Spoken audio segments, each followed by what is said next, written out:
El sacerdote Luis María Melchiori siempre fue muy reconocido por su compromiso y lucha en plena dictadura, en especial en la cárcel de mujeres de Paraná. Pese a las presiones del poder de turno y del propio vicario castrense, Monseñor Adolfo Tortolo, Melchiori desafió esos tiempos duros y supo dar contención a las reclusas que sufrían las más variadas vejaciones y torturas en medio de un clima de violencia que asolaba al país a partir de marzo del 76. A mí me detienen, o sea, para ubicarte en el contexto en que lo conocí, de esta etapa que vamos a hablar, es en octubre de 1976. Y a la cárcel me habrán llevado a fines de noviembre y diciembre. Así que ahí yo ya había dos pabellones, y un pabellón estaban las comunes, y en un pabellón más grande, yo no me acuerdo ahora porque la memoria me fue una mala pasada en detalles, y en un pabellón más grande estábamos las mujeres que éramos presas políticas, que en ese momento habíamos sido 14, 16, no me acuerdo si rápidamente el número. Y las condiciones, nosotros las condiciones eran de estar, o sea, de vivir todo el tiempo en el mismo lugar. O sea, y de aislamiento de la familia solamente cuando ellos hicieron algunas visitas. Y tuvimos también un momento que estuvimos abajo, a disposición del Consejo de Guerra.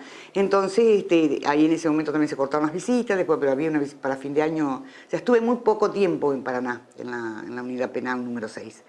Y en febrero del 77, al final, nos llevan a Devoto. Así que ese es el tramo que yo lo vi en algunas oportunidades a Lucho, ¿no? Al cura Lucho. Lo conocí cuando llegué al penal, que fue, a ver, trasladan ese grupo que después vuelve de Devoto, lo trasladan a Devoto. Y ahí habían quedado poquitas compañeras.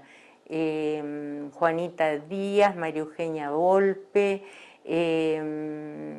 Mónica López Alfaro estaba, y Liliana Richardé, creo. No me acuerdo si estaba Liliana, me parece que sí. Bueno, no recuerdo bien eso. Y ahí lo conozco a él, digamos, iba habitualmente. Siempre había que convidarlo con algo dulce, porque era re dulcero, que no era que era un pedazo de dulce de membrillo con queso, porque otra cosa no había. Pero bueno, lo convidábamos, bueno, charlábamos, nos reíamos, por ahí no tanto. Traía alguna noticia que vio algún familiar, cosas de eso. A mí me detienen en julio del 76, bueno, gendarmería, policía, ejército, y acá en Concordia, y me llevan, me trasladan después en una figura que conocí después, que fue de desaparición, o sea, sin comunicación con mi familia, al ejército, a dependencia del ejército en Paraná. A los 20 días me llevan a la cárcel de mujeres en Paraná. O sea, ya lo que le decíamos blanquear, o sea, en forma de detenida legal. Y bueno, ahí yo la verdad no recuerdo, pero supongo que al otro día, los 2, 3 días, lo conozco al padre Luis Melchiori, porque él nos visitaba. Él visitaba las cárceles. No recuerdo si era capellán de las cárceles, la verdad no sé, pero él nos visitaba. Y bueno, así fue como lo conocí, estando detenida. Después, bueno, supe que él había estado acá en Concordia hacía muchos años, cuando se inició el profesorado privado católico, digamos, el profesorado Concordia, que se llama, él fue creo que fue el primer director. Estuvo acá en Concordia y después estuvo unos años y se fue. Pero yo no lo conocí en esa época, yo lo conocí en el penal de mujeres en Paraná. Lucho Melchiori, como lo conocían en la cárcel de mujeres de Paraná, había nacido el 26 de julio de 1919 y era capellán en dicha unidad penal. Era quien no dudaba un instante en redactar un informe duro y contundente de la situación carcelaria de algunas detenidas para presentárselo a Tortolo y pelear por condiciones dignas que nunca llegaban. Y lo mismo hacía cuando transitaba las celdas de la unidad penal número 1 de Paraná. Era parte de su lucha y no retrocedía. Lo conocí al padre Luis Melchiori en la unidad penal de Paraná de mujeres en el año 76. Estábamos en pleno, ¿cómo te podría decir? Aislada de todo, porque un grupo había sido detenido el 24 de marzo, no habíamos tenido contacto con nuestros familiares por 20 días, no sabían nuestros familiares dónde estábamos, nos llevaron al penal luego y tampoco tuvimos acceso a visita alguna. Pasaron 3 meses más o menos después de ese marzo y un día nos dijeron que íbamos a tener la visita de un sacerdote por si queríamos tener alguna confesión, alguna, ¿cómo te puedo decir? Algún apoyo religioso, ¿no? Y la verdad es que, no sé, yo particularmente no tenía mucha confianza de qué era lo que se estaba ofreciendo. Digamos, uno piensa que hasta puede venir alguien disfrazado de sacerdote, ¿no? Para hablar contigo. Y bueno, yo creía que no tenía nada que confesar, pero bueno, él entró, nos miró, esto era un pabellón donde estaban todas las camas y había un lugar separado con una pared donde había una mesa y sillas. Y bueno, él nos dijo que si queríamos pasáramos de a una o que habláramos todas. Él se presentó, dijo que él se había enterado que estábamos detenidas y que por lo tanto creía que esa era algo que él tenía que acercarse, ¿no? Bueno, dijo que hacía mucho tiempo que no había estado en el país, que estaba en Roma estudiando y que bueno, que le llamaba la atención un poco todo esto que estaba pasando en nuestro país. Así fueron visitas, ¿cómo te puedo decir? 1 o 2 veces por semana, a veces alguien hablaba particularmente.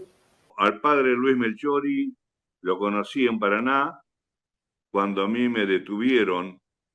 Yo era había sido presidente del centro estudiante de la UTN, la tecnológica, y al padre Lucho, si bien lo conocía en nombre, personalmente lo conocí cuando me llevaron, después de tenerme casi 2 meses en los calabozos de comunicaciones como desaparecido, me llevaron a la cárcel de Paraná y ahí lo conocí al padre Lucho, quien indudablemente tengo el mejor de los recuerdos, porque fue la persona que a nosotros nos llenó de vida con su palabra, con su evangelio, con su amor, con ese abrazo fraterno y solidario siempre y hablando a corazón abierto.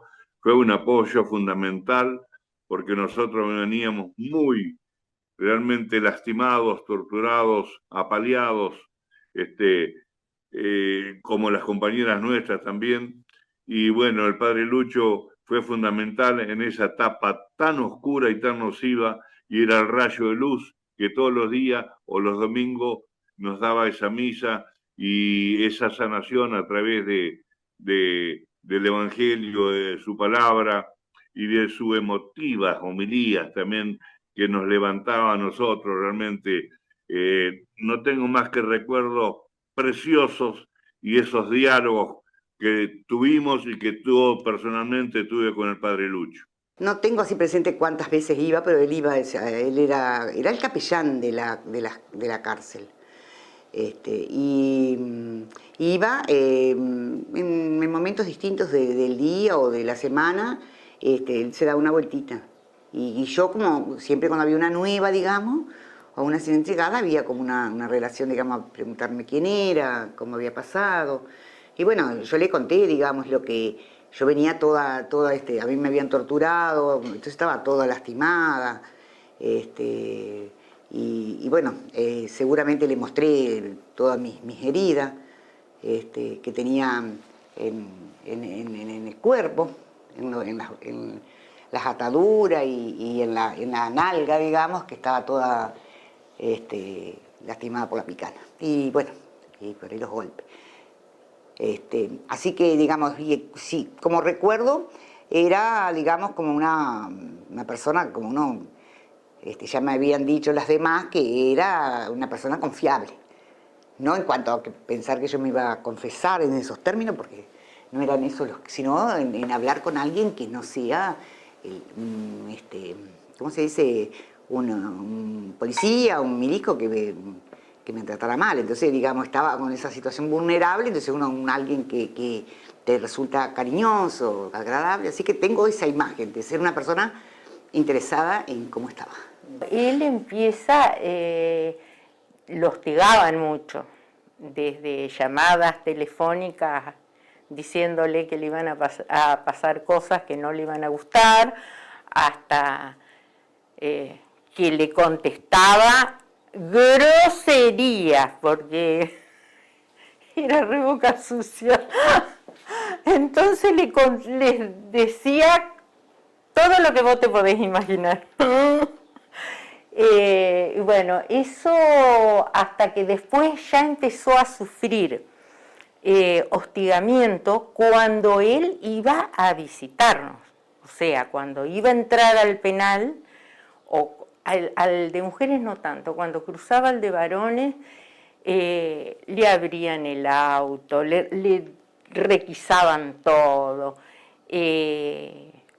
Bueno, lo entraron a hostigar mal, hasta que un día va y lo apuntan. El jefe de seguridad del penal, creo que era Balcázar, lo apunta. Entonces ahí, bueno, con la boca que él tenía, no te puedo decir las cosas que le dijo, que se iba a pegar un tiro en el pie, pongamos, que no era en el pie. Y ahí ya es como que fue el punto final que él se va, renuncia, digamos, no va más. Después de eso, él es como que se deprime, se enferma. Esto lo sabemos por familiares nosotros, que nos contaron que, porque él siguió, es como que creó un lazo con los familiares y iba de visita a las casas, veía cómo estaban, le contaba cómo estábamos nosotros, antes de que se fuera, ¿no? El nexo fue importante porque los familiares en todo lo que pasaban de angustia, de miedos, él es como que él era un tipo alegre, los ayudaba, digamos, aparte, bueno, le contaría, supongo, las cosas que hacíamos, entonces era como un apoyo para los familiares, lo querían mucho, así que bueno, fue importante. El cura Melchiori no la pasaba bien en las cárceles pese a su condición de capellán. Sufría graves amenazas del poder militar y siempre corría peligro su vida, como la vez que un encumbrado general le advirtió que si seguía colaborando con las presas políticas, lo iban a subir a un avión para tirarlo en medio del mar, como ya se hacía por entonces con muchos detenidos políticos.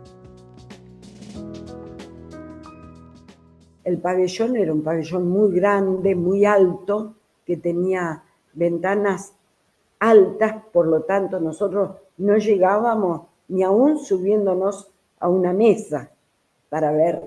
Sabíamos que eran ventanales que daban a la calle porque había chicas de Paraná que sabían que esas ventanas daban a una calle, que yo no recuerdo bien ahora si era Ruperto Pérez o Marcos Sastre, algo así, la calle que desembocaba como cortada en la cancha de fútbol del penal de varones. Y un día, esto puede resultar hasta risueño, ¿no?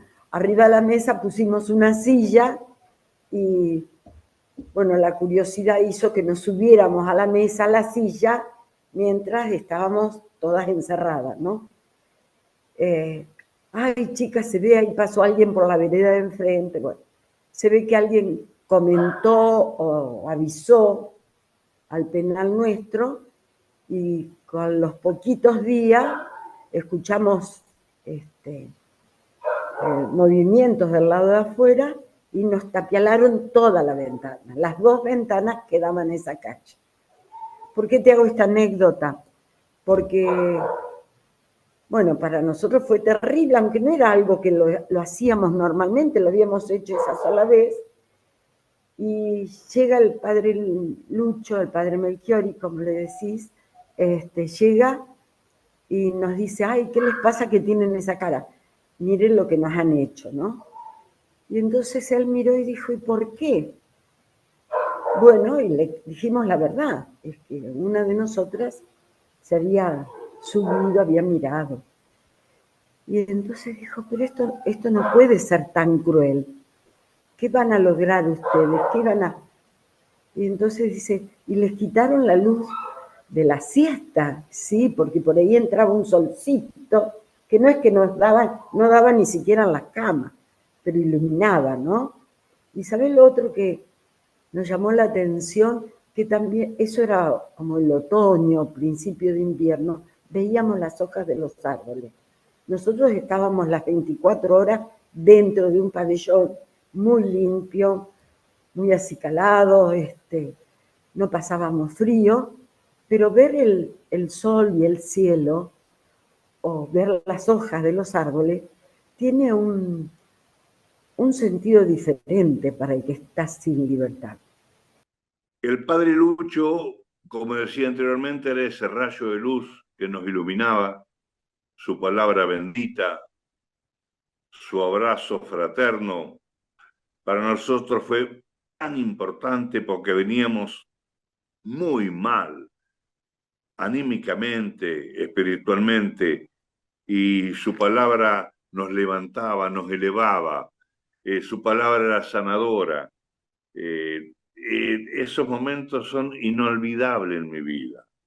Y tuve la suerte y la alegría de que cuando salí en libertad pude ir a visitarlo al seminario donde estaba el padre ya muy enfermo y fue un abrazo tan sentido, hablamos tanto y tan contento de que nosotros pudimos recuperar nuestra libertad.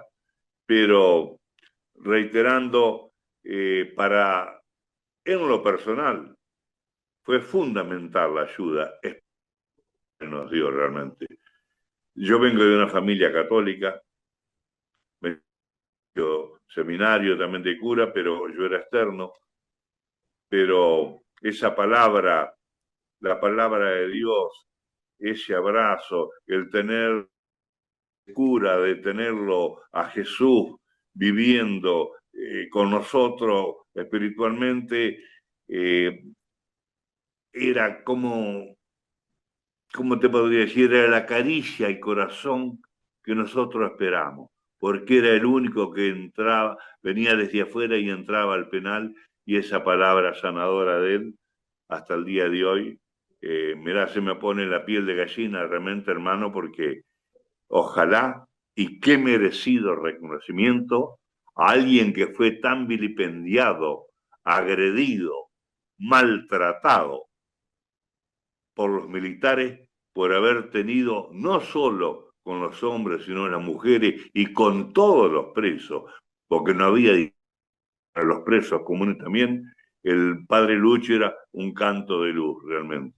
Nosotros le decíamos resistencia, ¿era no? Resistencia en términos positivos, ¿no? O sea, resistir para sobrevivir y para seguir siempre pensando medio igual. O sea, hablamos siempre con las compañeras de que a uno lo sostiene el tener un proyecto de vida, tener una esperanza de un mundo mejor, el cual fue las causas que hicieron que nos detuvieran y que hicieran de nosotros un cartel que hablaran de terrorismo, de subversión, y que entonces, que ahí también para el cura Lucho fue un despertar, porque él iba a ir a la cárcel a ver subversivos, y se encontró con que éramos seres humanos, muy humanas, inclusive, digamos, porque nosotros teníamos una vida común, digamos, comíamos todo lo mismo. Mi experiencia es acá y allá. Acá eran más una cárcel más con característica, a pesar del aislamiento y a pesar del encierro así entero, digamos, estar todo el día adentro, comíamos mejor, digamos, nada que ver con Devoto, que Devoto ya es una cárcel de otro tipo, de las cárceles que uno, siempre digo yo, sería una cárcel como las que se ven en las películas. Una persona hermosa y la verdad transmitía preocupación por nuestra situación, mucho afecto, acompañamiento a los familiares también. Siempre estaba presente, y yo recuerdo anécdotas hasta graciosas de él, digamos, ahí. Por ejemplo, en invierno y a veces no con tanto frío, llegaba con camperones enormes y como a él no lo requisaban, no lo revisaban para entrar, con camperones enormes, ¿y por qué? Si no hace tanto frío. Y no, él se abría la campera y había salamín, queso, ¿viste? Todas esas cosas que nos llevaba. Y después, bueno, una persona que se hacía querer y respetar mucho, la verdad. Qué sé yo recuerdo anécdotas, digamos, con él se podía conversar tranquilamente de toda nuestra situación, nos acompañaba, nos facilitaba la comunicación con nuestros familiares, porque a veces por ahí no nos podían visitar. Y en mi caso particular, claro, yo no soy católica, yo soy judía, y entonces él siempre me decía, yo al menos quiero que vos creas en Dios. Digamos, pero cosas así, o sea, muy llano en la comunicación, muy simple, y bueno, también facilitaba la comunicación con los esposos o los compañeros que estaban en el penal de varones, porque él también los visitaba. Y bueno, y a nuestros familiares sí, tenía... se preocupaba por nuestra situación, y a diferencia de quien era Tortolo, que, bueno, no sé, no conozco las jerarquías de la religión católica, pero era como el obispo de toda la provincia, no sé bien cómo es la categoría, digamos, el nivel, pero que, bueno, y otro cura que también iba, el cura Senger, que inclusive solía, para las que eran católicas, pedirles que se confiesen, y una de las cosas que decía que, bueno, hay que perdonarlos a quienes nos habían secuestrado, torturado y detenido en esas condiciones porque estaban buscando la verdad, decía ese. Sin embargo, el padre Luis Melchiori era una persona que jamás, por lo menos en mi experiencia, ¿no? nunca preguntó por qué estás, qué hiciste, qué no hiciste, era un acompañamiento muy humano, ¿no? De una persona que entendía la situación nuestra y, bueno, acompañaba y facilitaba en lo que él pudiera hacer, ¿no? El cura Luis Melchiori no solamente trabajaba con detenidos y presos políticos de las cárceles de Paraná, también iba dando contención a los familiares directos de muchos de ellos cuando casi todas las puertas se les cerraban. Junto con el cura Julio Met, fue también quien colaboró a que las madres de los detenidos tuvieran un lugar en la iglesia del Carmen de esta capital para ver cómo se organizaban con el fin de ayudar a quienes no tenían ninguna relación con sus familias y tampoco un sustento para sobrevivir en las celdas. Este hombre tan maravilloso, tan cristiano, tan fraternal, tan amigo, lo primero que hice cuando salí en libertad fue ir a visitarlo al seminario para agradecerle, no solo individual, sino en nombre de muchísimos compañeros. Recuerdo que fui con Fernando Caviglia de Paraná, porque le digo, vamos a verlo al padre Lucho, tengo que abrazarlo, tengo que agradecerle. Y bueno, realmente ese recuerdo es inolvidable, imborrable en mi vida.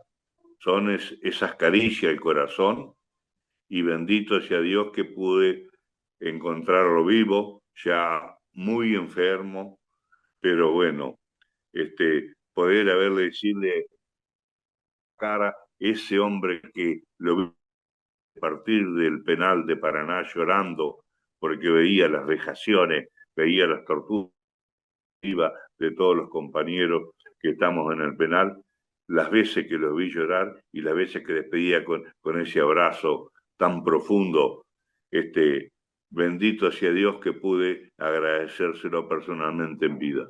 Yo lo recuerdo a ver una persona muy, muy alegre, era un tipo alegre, muy temperamental, si se enojaba, capaz que una vez se enojó con nosotros, porque nosotros, a ver, nos requeríamos, nosotros a él y él a nosotros, pero si él por ahí decía algo que a nosotros no nos cerraba desde nuestro punto de vista ideológico y demás, se lo discutíamos, pero hasta el día del juicio. Una vez se enojó, no sé quién le dijo algo de Tortolo. Y se puso como loco. Una libretita negra tenía, que ahí anotaba, que avisarle al familiar tanto, que está bien, que qué sé yo, que lo llevaron al dentista, viste, cosas de esas, anotaba en esa libreta. No sé si se pensarían los milicos que anotaba, no sé, un plan de copamiento. Esas cosas anotaba. Esa libretita negra le pegó una azotada y se fue, se enojó y como 20 días que no apareció, hasta que se le pasó la chinche. Después apareció como siempre, digamos. Y era muy cálido, muy, muy contenedor, muy de acompañarte, de preocuparse, le gustaba, era un tipo alegre. Y nosotros éramos tremenda también. Por ahí lo enloquecíamos. ¿Vos nunca te enamoraste? Lo perseguía, lo atormentábamos con eso. Y él nos miraba, se reía, no nos decía nada. Tanto lo hinchamos que un día nos dice, les voy a decir algo, nunca me dijeron te quiero. ¡Wow! Dijimos nosotros, no preguntemos más nada. Bueno, esas cosas, creo que esas cosas te dan una idea del tipo de relación que teníamos con él. Era muy linda. Y que nosotros lo esperábamos, ¿te imaginás? Alguien ahí adentro que eran una cara distinta a las que veíamos todos los días. Yo era oriunda de Gualeguay. Cuando vuelven a traer a Paraná de Devoto, yo ya me salgo en libertad a Gualeguay. Así que yo en realidad no volví a tenerla, salvo una vez que me encontré, que hubo una juntadita así y lo vi, porque volví muchos años después, no recuerdo cuándo murió, pero digamos, yo sé que estaba enfermo y que había pasado momentos de depresión, que eso lo sé no porque lo contó. Pero digamos, para mí es una cosa que esto te lo digo por la transmisión de todos los compañeros y compañeras, porque tanto en la cárcel de varones como en la cárcel de mujeres él tenía una presencia muy buena y que fue un nexo muy importante de llevar, digamos, información así de que cómo estaba cada uno, ¿no? Hacer todas estas cosas. Y para él fue también, dicho por él mismo, como un despertar o un ver unas cosas que él no había visto, que él estaba encerrado en su religión, en su práctica del seminario, y entonces conoció un mundo que no era el que estábamos siendo nosotros, digamos, nosotros como fuimos una sorpresa para él, una grata sorpresa. Y entonces, perdón, seguramente eso le habrá generado una crisis también a él, por ahí una crisis de fe, porque es muy difícil encontrar dos mundos así tan opuestos. Pero entonces él tuvo una actitud muy solidaria con los compañeros, con los que necesitaron, con los compañeros que, como algunos que tenían un bebé y, digamos, tuvo que preocuparse hasta que ese bebé fuera retirado por los padres, por los abuelos, digamos. O sea, tuvo una actitud, creo que de mucha contención, muy ¿cómo es? Digamos, donde uno se puede apoyar, vamos a decir, afectivamente, un apoyo psicológico inclusive, digamos. Y él se jugaba la vida, porque tuvo amenazas de distinto tipo, muchas amenazas, bueno, por ahí alguno contará mejor, pero digamos que lo iban a tirar de un avión, o bueno, que lo amenazaban pero con amenazas como con contundencia. Y después, o sea que eso quería rescatar, y digamos, ese papel, digamos, humanitario que él tuvo por sobre todo, me parece, digamos, más allá de las cuestiones ideológicas. Y bueno, así que me parece que es como jugó un papel en esa tragedia que fue todo lo que pasó, jugó un papel que, digamos, muy profundo en nosotras, que lindo recordarlo hoy. Para nosotros el padre Lucho fue mucho más allá de un confesor. Fue la otra cara de la iglesia que nos estaba negando. La otra cara. Nos dio la posibilidad de decir, no somos todos iguales. Ellos tampoco son todos iguales. Así como los seres humanos, ¿no? Uh-huh. Y frente a una visita de un monseñor Tortolo que nos había dicho, cuando le mostramos las marcas de las torturas, que se las intentamos mostrar y él nos hizo así, no.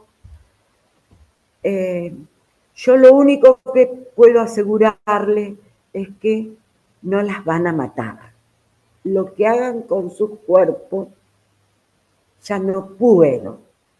Entonces, ¿viste cuando vos te pones, hasta casi disfrutás que te digan que no te vas a morir?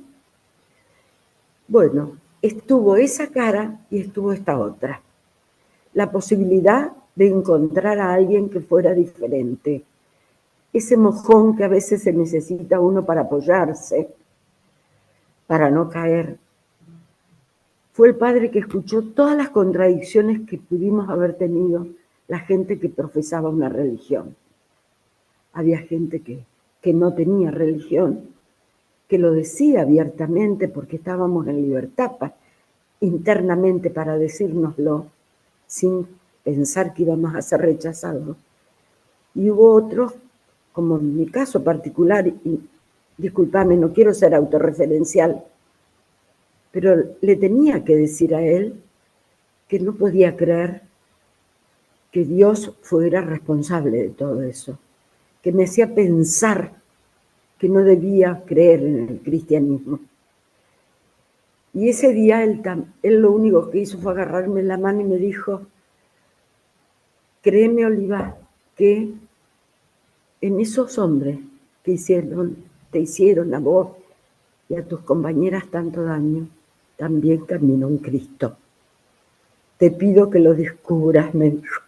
El padre Lucho fue ese nexo tan importante que nosotros necesitamos entre nuestras familias y nosotros. El que traía esa información fresca, el que le llevaba la información a ellos, porque era el hombre que podía transmitir realmente lo más profundo al poder estar y vernos a nosotros realmente en esas condiciones. Y bueno, tanto para nuestra familia como para nosotros, ese puente que él tendió con toda nuestra gente fue fundamental en alimentarnos espiritualmente, lo mismo que a nuestros familiares. Así que su palabra y su tarea en Paraná fue encomiable realmente. Creo que bien merecido está recordarlo a Lucho, porque Lucho fue símbolo de libertad, de paz, de amor, y era uno más. No era el cura que venía, no. Era como si viniera tu hermano o tu padre a verte, a visitarte, o así mismo, la simpleza y con el amor que atendía a las familias. Por supuesto que lo recuerdo. Mirá, no solamente con nuestros seres queridos detenidos, yo tenía a mi padre también detenido y a mi suegro, además de mi marido y mi compañero, sino que además nos enteramos porque un día vino él y dijo: qué divino tu chiquito, o qué divino tus viejos, le decía a otra compañera. Él agarraba un autito y se iba de visita a los pueblos donde nosotros vivíamos o en algún barrio ahí de Paraná. Él les contaba que nosotros estábamos hermosas y que ellos tenían que estar orgullosos, que nosotros estábamos bien, que no habíamos adelgazado. Y lo mismo nos decía él a nosotros. Cuando nos enteramos que él iba, le decíamos que se cuidara. Y él decía: me di cuenta que me estaban siguiendo, nos dijo un día. ¿Y cuál fue el resultado de eso? Que se cortara su visita con nosotros. Le prohibieron la visita con nosotros. Porque viste que se desconfía de todo, digamos. Se desconfía hasta de una acción buena, porque la acción que él tenía no era decirnos que qué estaba pasando políticamente en el país. No, de ninguna manera. Su misión, su objetivo era decirles a nuestra familia que estábamos bien, que teníamos esperanza, que en algún momento nos iban a dejar ver. ¿Cómo te puedo decir? No había pensamientos extraños detrás de todas sus visitas. No había una política, una manera de hacer política a favor de los guerrilleros, de los subversivos, como nos consideraban. Y bueno, pero para nosotros era tan valioso, y para ellos lo valioso era quitarnos esa instancia de felicidad, de alegría, de tener una novedad. Porque hasta eso pensaban, ¿viste? Así como nos privaron de ver el cielo de la siesta y las hojas del otoño, nos privaron un mensaje que nos mandaban nuestra familia, donde decían: No, no se preocupen, no están llorando, ellos están esperanzados, esperan verlos pronto. Y era cierto que nos esperaban ver pronto. El pronto no figura en ningún mes del calendario, ¿viste? No tiene de lunes a domingo, no tiene fecha. Y eso también molestaba. Es como, mirá, yo lo he escuchado a Francisco decir molesten. Y yo creo que cuando el padre Melchiori hacía eso, molestaba. Y eso había que condenarlo, había que censurarlo, había que privarnos a nosotros de algo tan simple como disfrutar de un saludo de un ser querido, al cual hacía meses que no veíamos.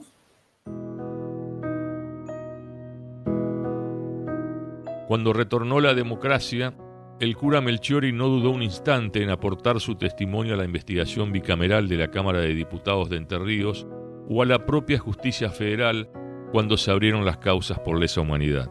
Fue también otro gesto de solidaridad y compromiso. De igual manera, la vida lo había golpeado demasiado en la dictadura y lo había afectado en su salud. Él, después que se va de la cárcel, se deprime. Y bueno, termina en Buenos Aires. No sé si de motus propio o desde el seminario que lo mandaron. Es como que estaba en un centro de salud, ponele, qué sé yo, no sé dónde estaba. La verdad que mis padres sabían dónde estaban, pero yo no retuve eso dónde estaba. Estaba muy, muy deprimido, contaban, porque hubo algún familiar, que no me acuerdo quién, que lo fueron a visitar y lo vieron mal, estaba mal. Bueno, se ve que con el tiempo, bueno, él supera eso y vuelve a Paraná. Y ya, a ver, yo salí en libertad en el año 82. Bueno, ahí yo vuelvo a vivir a la casa de mis padres, digamos, me caso. Ahí retomamos la relación, digamos. Él me casa. Yo después viví por acá, por una José Ingenieros, una calle por acá, una casa, compramos una casa ahí, y después que muere mi papá, la casa donde yo vivo fue herencia, digamos, y era mejor lugar para instalarme profesionalmente, el laboratorio. Entonces volvemos ahí a Calle Ramírez. Y bueno, ahí él empezó a ir a Calle Ramírez, bueno, pasó a ser paciente mío, digamos. O sea, yo le hacía los análisis y todo eso. Hasta que él se enferma más, digamos, se empieza a enfermar más, no deprimido, vejez, digamos. Entonces ahí yo iba al seminario y le sacaba sangre ahí en el seminario. Hubo compañeras, me acuerdo, que lo visitaron hasta lo último, cuando él estaba un poco enfermo, y él lo agradecía terriblemente. Nuestras compañeras le llevaban, ¿cómo te podría decir?, el cariño y el reconocimiento de todo aquel grupo que había estado apenas unos meses con él, y no meses completos, sino cada semana, cada 15 días, por un espacio de 4 o 5 meses nada más, porque después en enero ya nos llevaron a Devoto y ahí lo perdimos de vista. Algunas de nuestras compañeras que vivían en Paraná sí se preocuparon en saber, en averiguar dónde estaban y lo fueron a visitar. Y él lo agradecía con creces. Vos sabés que no fui nunca, porque me enteré tarde, y no es una excusa esta, me enteré tarde que él estaba cerca de Paraná. Y, viste, cuando vos no sabés, yo he cuidado de decir cosas cuidando a los demás. Tampoco hubiera querido que lo siguieran perjudicando nuestras visitas. Y a mí me consolaba saber que 1, 2 o 3 compañeras lo visitaban y le llevaban la voz de todos nosotros. No lo vi nunca más y supe de él, de su enfermedad, que no podía hablar.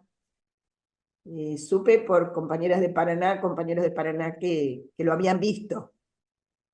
No, yo no tuve posibilidad de verlo. Cuando estuve viviendo en Paraná, él ya había fallecido. Lo he recordado y lo recuerdo como una persona excelente, la verdad, con un corazón enorme que iba más allá de su labor pastoral, digamos, ¿no? Porque no hacía diferencia entre el que era católico o no era católico, el que creía en Dios o no creía en Dios, él no hacía diferencia, o sea, con todas tenía un mismo trato, digamos, ¿viste? Para mí ha sido una persona excelente, la verdad, y muy, muy humana, muy humana. Él tenía como un departamentito, digamos, que tenía habitación, después tenía un baño bien instalado. A ver esas edificaciones de la época del peronismo, que eran sólidas, buena construcción. El baño grande, amplio, lindo, cómodo. Un pequeño lugarcito como para no cocinarse, bueno, no sé, si querías podrías, pero para, qué sé yo, hacer café, esas cosas. Después en otro lugar tenía 2 millones de libros, su piano, y bueno, un sillón, de esos sillones que... se había comprado un sillón de esos que ¿viste esos que lo hamacan? Por favor, Lucho, ¿qué hacen eso? Bueno, pero él estaba bien ahí. Él tenía su auto, salía, iba, volvía, hasta que, ya te digo, se empieza a enfermar bastante. Y bueno, ahí lo atendían. Tenía 3... Creo que los seminaristas se turnaban, pobres seminaristas, porque era un déspota. Alcanzame, traeme, no me gusta. Y me parece bárbaro que haya pasado el tiempo y la memoria no me haya borrado esos momentos compartidos y sobre todo sentir vivo el agradecimiento hacia él, ¿no? Yo leí un libro de alguien de ahí de Gualeguaychú, Je suis Mimi, de Sabina Melchiori. Lo primero que hice fue preguntar si tenía relación con él, porque lo relacioné con nuestras historias, digamos, ¿no? Cómo alguien del mismo apellido se acerca a ese pasado tan doloroso y cómo me llevó a mí a ese otro sacerdote, ¿no? Que eternamente lo tengo presente en mi memoria y le doy gracias que nos haya mostrado la otra cara de la Iglesia, porque bien sabemos nosotros, y lo decimos permanentemente, que la Iglesia tuvo un compromiso terriblemente cuestionado con el proceso militar. Cuando me enteré yo que Monseñor Tortolo había muerto, no sé si con demencia senil o Alzheimer, o con expresiones que lo llevaban a un estado muy, muy triste, pensé realmente que él no podía estar en paz y que eso era lo que lo había enfermado. Lo digo, por supuesto, desde un lugar no del ojo por ojo, diente por diente, por supuesto que no.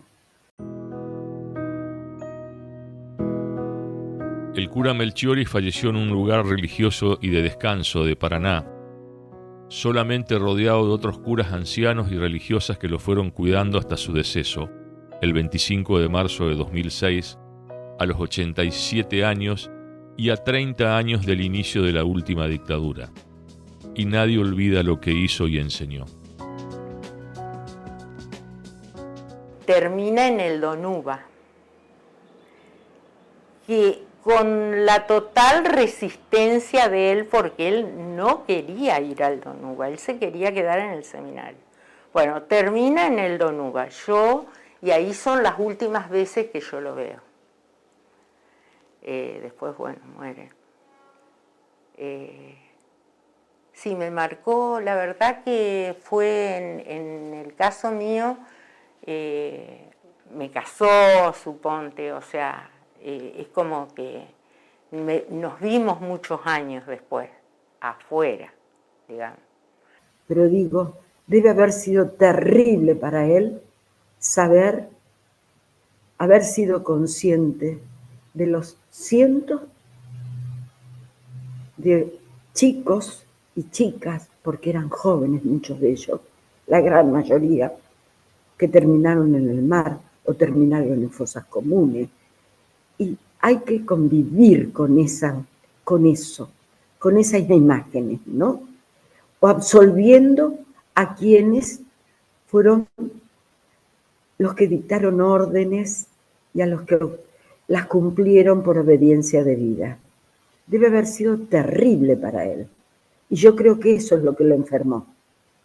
A modo de describirlo, cómo nos consideraba y cómo nos trataba él.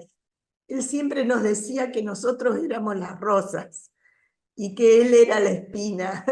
Bueno, hay algo que por ahí también me recuerdo así, que decía que nosotros éramos sus pupilas, pero no las pupilas, eran las pupilas de sus ojos.